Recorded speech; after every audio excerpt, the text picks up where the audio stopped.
of capital. I don't agree that lack of capital is is a hindrance to business growth or to growth in side hustles. The hindrance is your level of thought. How much have you dreamt about this side hustle? Is it just something that you want to be giving your daily bread, or is it something that you want to scale to a level that it becomes a corporate? And I was reading a documentary about the Coca-Cola company that we know today, and how it was started way back in early 19th century. That was 1870 something. That these individuals wanted to build a company that would be a global company, even as they were starting. So when they were starting with trials with chemical mixtures that they could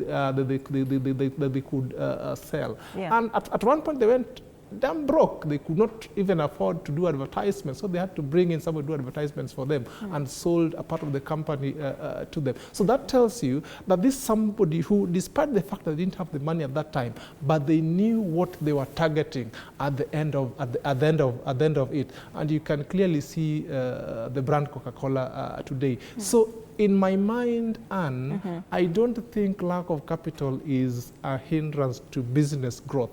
Hindrance to business growth is your level of imagination, your level of dream. If you dream big, then the capital will follow that dream.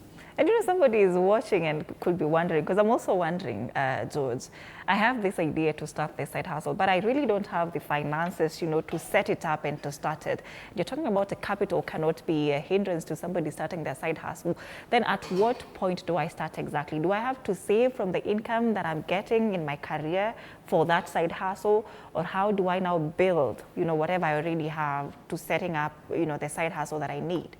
What I say when I mean capital should not be a hindrance is if I want to go to Mombasa, is it? Yes. And I know I cannot afford an air ticket, yes, then I'd go for a bus, is it? A bus is 1,000 shillings. You get my, I don't know if you get that analogy. Yes. That I know that I want to build this business into a multi-billion-dollar company.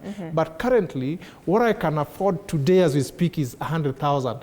What can I do with this 100,000 to lay the first foundation or to lay the first step towards this this business? It will take quite some time before I reach my destination, but if I know the road path, if I know where I want to go to, then I can assure you that my 100,000 will just be seed capital that goes into building what eventually I want to build. That is what I call purpose, and that is what I call not looking at bottlenecks into what eventually you want to do. If you looked at what Tabitha Karanja's built, I hope that's a public company I can quote, the Karochi Industries. If you read the history of that business, then where they started from and where they are today are quite worlds apart. They started as street sellers of wine, and then eventually they went into manufacturing of cheap drinks, and then eventually they become a competitor of EABL.